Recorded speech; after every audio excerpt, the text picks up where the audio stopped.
If you feel like you don't fit into this world, then it's time to build a new one.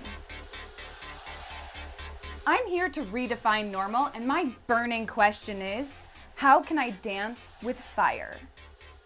Fire goes up, so the answer clearly involves being in the air twirling with fire.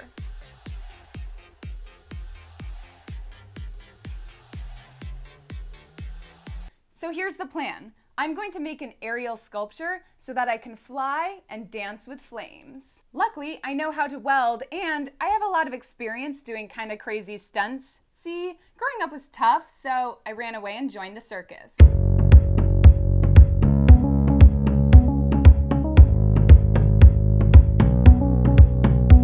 I performed a lot of lyra. This is a lyra. But now it's 2020 and I'm sick of lyra. It's so two-dimensional.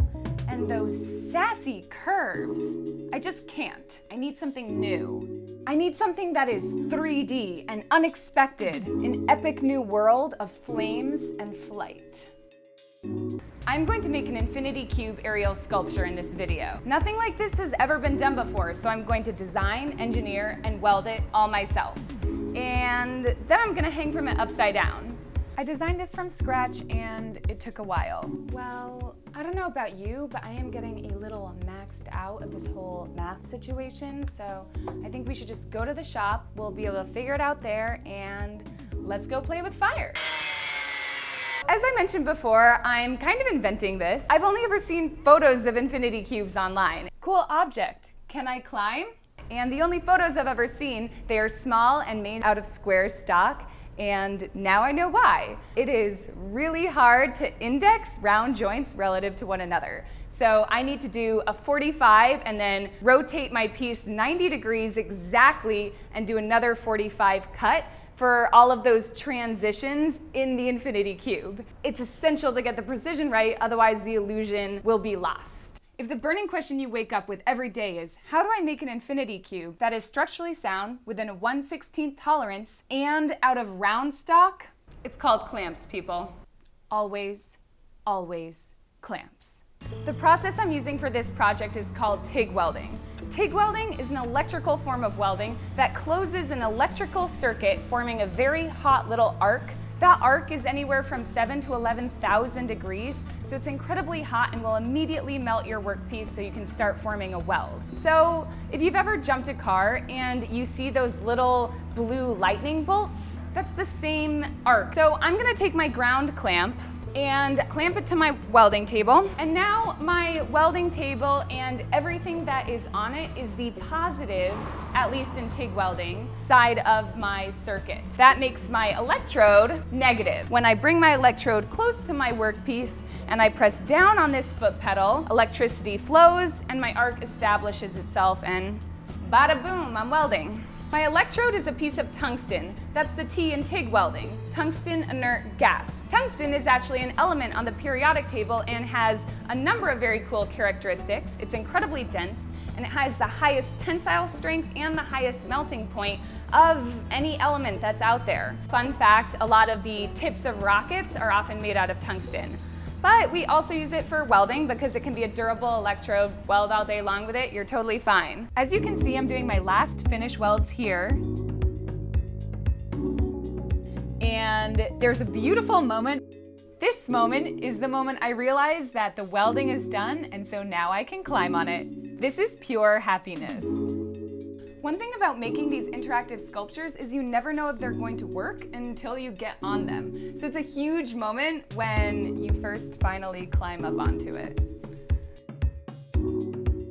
Given the specifications, I didn't have high hopes about how the cube would function without bracing, but I figured I'd see how bad it was. Really bad. That is a very jiggly, wiggly cube. After some brief erasing, there was some more measuring, more welding, more cube workouts, and of course, more clamps. And then the final bracing was complete and it was time for the last step, making and welding on the rigging tabs. These are by far the most important welds on here. And so of course I was being extra careful.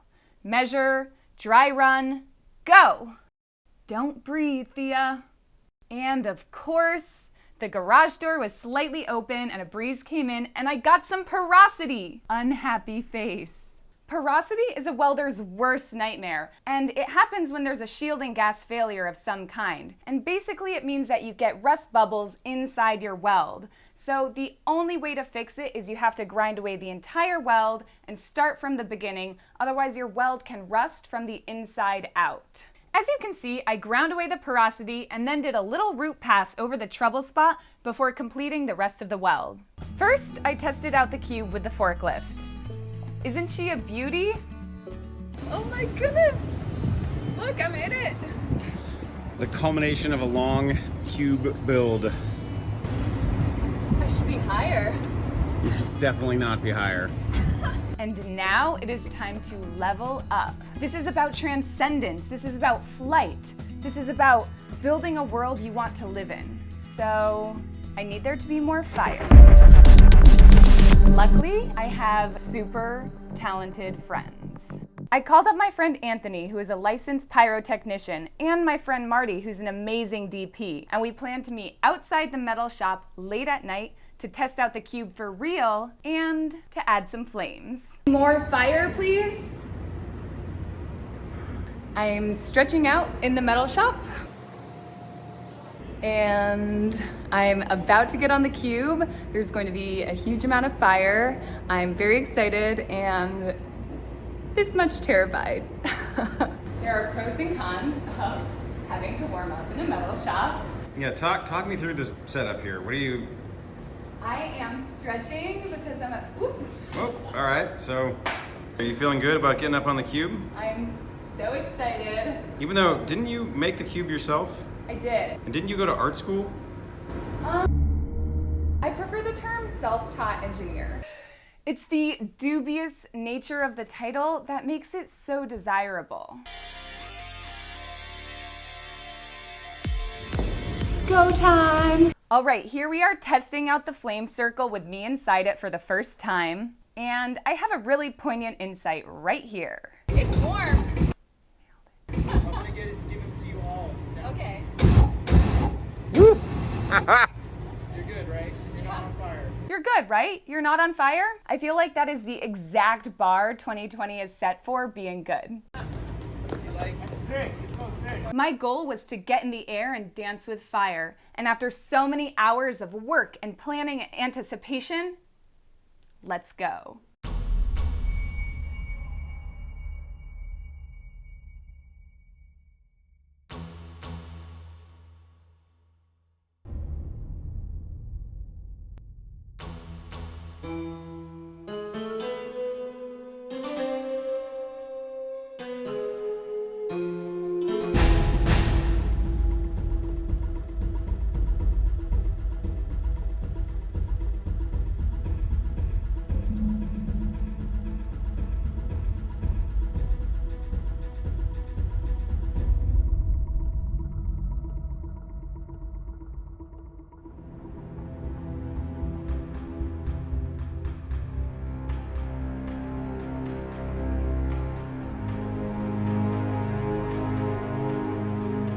The Infinity Cube is structural and beautiful, my welds are solid, and I'm not on fire. I was able to step into a reality of my own making for a while. And yes, in my world, you can dance with fire.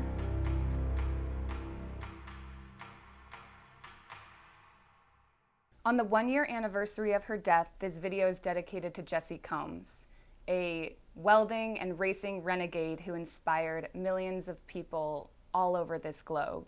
She was the fastest woman on earth, and we all miss her very much. Thank you, Jessie, for all you did and were.